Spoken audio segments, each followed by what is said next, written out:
জাপানে হসপিটালগুলোতে কেন রোগী নাই জানলে অবাক হবেন। চলুন বিস্তারিত ভিডিওতে দেখে নিই। মূলত জাপানে বিদেশিদের এবং স্থায়ী জাপানিদেরও অল বডি চেকআপ বা ব্যাপক স্বাস্থ্য পরীক্ষা, যাকে জাপানি ভাষায় নিনগেনদক বলা হয়। এর পিছনে প্রধান কারণ হলো জাপানে কঠোর স্বাস্থ্য আইন, জনস্বাস্থ্য নিশ্চিত করা এবং দীর্ঘায়ু বজায় রাখা। এই নিয়ম অনুযায়ী আজকে আমার ফালা অল বডি চেকআপ, যা প্রতি বছরে একবার মাঝপি করাতে হয়। আর সেই সাথে ডাক্তার এবং নার্সদের বিহেভিয়ার দেখে তো আমার আবেগে কান্না করে দিতে মন চায়। এতই ভালো ব্যবহার, এতই ভদ্র, যা বলে বোঝাতে পারবো না কতটা ভালো লাগে। একটু পরে পরে বলতে থাকে গোমেন গোমেন আসায়। এই অর্থ হলো সরি বা আমাকে মাফ করে দিও যদি কোনো কিছু ভুল হয়। আমার থেকে যখন ব্লাড নিচ্ছে তখন আমি বললাম আমার খুব ভয় লাগছে, আমি দেখবো না, মুখ গুড়িয়ে নিচ্ছিলাম।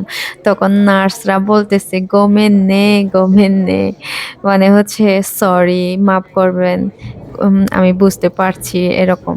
আর সেই সাথে হাসপাতালগুলো এতটাই সুন্দর, এতটাই ক্লিন, মানে সেখানে বসে থাকতে মন চায়। বাই দা ওয়ে, এবার আসি মূল কথায়। বিদেশিদের জন্য এই চেক আপ বাধ্যতামূলক এবং গুরুত্বপূর্ণ হওয়ার কারণও আছে, যেমন আইনগত বাধ্যবাধকতা। জাপানি শ্রম আইন অনুযায়ী নিয়োগকর্তারা তাদের কর্মচারীদের প্রতি বছর স্বাস্থ্য পরীক্ষা করাতে বাধ্য। আর দ্বিতীয়ত, প্রাথমিক রোগ নির্ণয়। এই ধরনের অল বডি চেকআপের মূল উদ্দেশ্য হলো ক্যান্সারের মতো মারাত্মক রোগ, জীবনধারা সম্পর্কিত রোগ যেমন ডায়াবেটিস, উচ্চ রক্তচাপ প্রাথমিক পর্যায়ে ধরা, যাতে দ্রুত চিকিৎসা শুরু করা যায়। আর সেই সাথে এমআরআই, সিটি স্ক্যান, আল্ট্রাসাউন্ড এবং বিস্তারিত রক্ত পরীক্ষা অন্তর্ভুক্ত থাকে, যা শরীরের প্রতিটি অঙ্গের সুস্থতা নিশ্চিত করে।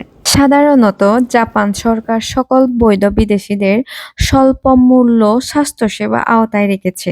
এই ধরনের বার্ষিক চেক আপের খরচও তুলনামূলকভাবে সাশ্রয়ী হয়। আর সেই সাথে জাপানিরা আরেকটা গুরুত্বপূর্ণ জিনিস খেয়াল রাখে, সেটা হচ্ছে জীবনযাত্রার পরিবর্তনজনিত ঝুঁকি। যেমন বিদেশি কর্মীরা যারা জাপানে নতুন আসছেন, তাদের খাবারের পরিবর্তন বা মানসিক চাপের কারণে জীবনযাত্রার ব্যাধি দেখা দিতে পারে, যা এই পরীক্ষার মাধ্যমে নিয়ন্ত্রণে রাখা যায়। ভাবা যায় কতটা কেয়ারফুল।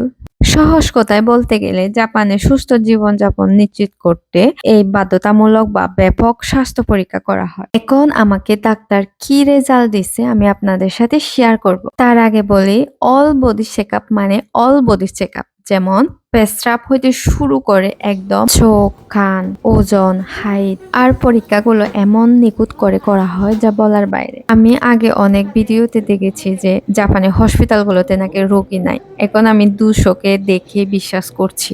আসলে কেন রোগী নাই তাও রিজন আছে অবশ্যই। আমি মনে করি অসুখ হওয়ার পিছনে খাবারেরও অনেক গুরুত্বপূর্ণ ভূমিকা পালন করে, যেমন জাপানিদের ফ্রেশ খাবার এন্ড ফরমালিন মুক্ত খাবার, এগুলা অনেক গুরুত্বপূর্ণ ভূমিকা পালন করে। সেই সাথে জাপানিদের এত পরিশ্রম, আর পরিশ্রমের ফলে হচ্ছে শারীরিক সবকিছুই ঠিক থাকে মনে করি। বাই দা ওয়ে, এখন আমার কথায় আসি। ডাক্তার কি বলল?